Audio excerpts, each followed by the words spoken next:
পকেটে টাকা না থাকলে বোঝা যায় দুনিয়াটা কতটা কঠিন। আত্মসম্মান থাকা ভালো, কিন্তু অহংকার নয়। তুমি কতটা সুন্দর সেটা তোমার রূপ দেখে নয়, তোমার মন দেখে বোঝা যায়। তুমি কতটা শিক্ষিত সেটা তোমার ডিগ্রি দেখে নয়, তোমার ব্যবহার দেখে বোঝা যায়। তুমি কতটা সুখী সেটা তোমার হাসি দেখে নয়, তোমার নীরবতা দেখে বোঝা যায়। তুমি কতটা ভালোবাসো সেটা উপহার দেখে নয়, তোমার তার প্রতি আচরণ দেখে বোঝা যায়। অসম্মানের থেকে বড় আর কোনো কিছুই নেই। কেউ তোমাকে একেবারের জন্য ছোট করলেও তাকে চিনে রেখো এবং তার থেকে দূরে থেকো, কারণ প্রশ্রয় পেয়ে সে একই কাজ বারবার করবে। ওগো জাগো এবং তোমার লক্ষ্যে না পৌঁছানো পর্যন্ত থামিও না। সম্মান জিনিসটা অনেকটা আয়নার মতো, তুমি কাউকে যতটা দেখবে তার থেকে ঠিক ততটাই ফিরে পাবে।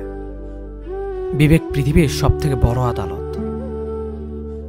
সবসময় কারো দোষ খুঁজে বেরিও না, পারলে তাকে সমাধানের পথটা দেখিয়ে দাও।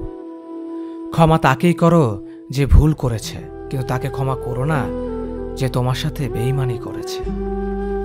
কারো উপর নির্ভরশীল হয়ে থেকো না, যার উপর তুমি নির্ভরশীল থাকবে সেই মানুষটা যখন থাকবে না তখন তোমার প্রত্যেকটা কাজই ব্যর্থ হবে। আমরা অনেকেই বলি মানুষের ব্যবহারই মানুষের পরিচয়, কিন্তু এখন তো মানুষ নিজের স্বার্থের জন্য চরিত্র বদলায়। জীবনে সেই মানুষটার জন্য কেঁদো না যে তোমাকে কষ্ট দিয়ে অন্য কারোর সাথে আনন্দে দিন কাটাচ্ছে। যে তোমাকে যতটা সম্মান দেবে তুমি তাকে ঠিক ততটাই সম্মান দিও, তার অধিক বেশি সম্মান দেওয়ার চেষ্টা করো না, কারণ এই যুগে মানুষগুলো সম্মানের চেয়ে বেশি স্বার্থে চলে। স্বার্থ ফুরিয়ে গেলে সম্মান দেওয়াটাও ভুলে যাবে। যে আপনাকে অপশনাল মনে করে তাকে কখনোই পার্সোনাল ভাববেন না। যে আপনাকে 2 পয়সার গুরুত্ব দেয় না তাকে আপনি 1 পয়সার গুরুত্ব দেবেন না।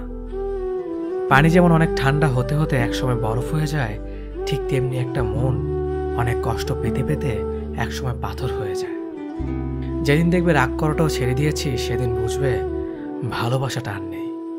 কারোর সাথে কথা বলার মাধ্যমে নিজের ভালো লাগা ক্রিয়েট করবেন না, এটা খুব বাজে রকমের একটা খারাপ লাগার কারণ।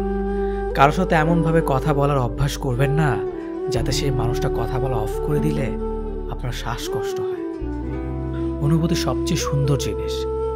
অনুভবে যাকে স্পর্শ করা যায় না, ভালোবাসা মুখে বলে বোঝানো সম্ভব নয়। সম্মান মানুষের ব্যবহারের উপর নির্ভর করে। যেখানে তর্ক করা বৃথা সেখানে বিতর্ক জড়িয়ে লাভ নেই। চুপচাপ সরে আসো, তোমার নীরবতাটাই উপযুক্ত জবাব হবে। ভালো বন্ধু, ভালো ভাবনা, ভালো বই, এই 3টি জিনিস পারে মানুষের জীবন বদলে দিতে। তার জন্য সবসময় ফ্রি থাকবেন না যে দিনের পর দিন আপনাকে অপেক্ষা করিয়েছে। তাকে ভুলে যান যে আপনাকে মনে রাখার প্রয়োজন মনে করে না। দিনের শেষে কেউ ভালো থাকে আর কেউ ভালো থাকার অভিনয় করে। অপেক্ষার ধৈর্য ধরতে শেখো, কারণ সহজে পাওয়া জিনিসগুলোর জীবনে বেশি দিন থাকে না। আর যেটার জন্য অপেক্ষার ধৈর্য ধরবেন সেটা পেতে দেরি হলো জীবনে সব দিন থাকবে। জীবনে এমন একজন মানুষ খুব বেশি প্রয়োজন যার সাথে জীবনের সুখ দুঃখের হাসি কান্না ভালো মন্দ সব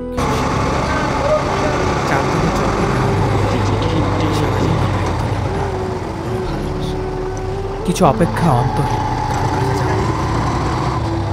কিছু মানুষ এতটাই হাসি খুশি থাকে যে তাদের আচরণে বুঝতে পারবেন না এরা আসলে প্রচন্ড কষ্ট নিয়ে বাঁচে। আমার নিজের ছায়াকে প্রশ্ন করল কেন চলো আমার সাথে, সে এসে জবাব দিল আমি সেটা তোমরা খেয়ে আছি। নিজেকে কখনো অন্যের সাথে তুলনা করো, যদি তুমি তা করো তবে তুমি নিজেকে অপমান করো। অন্য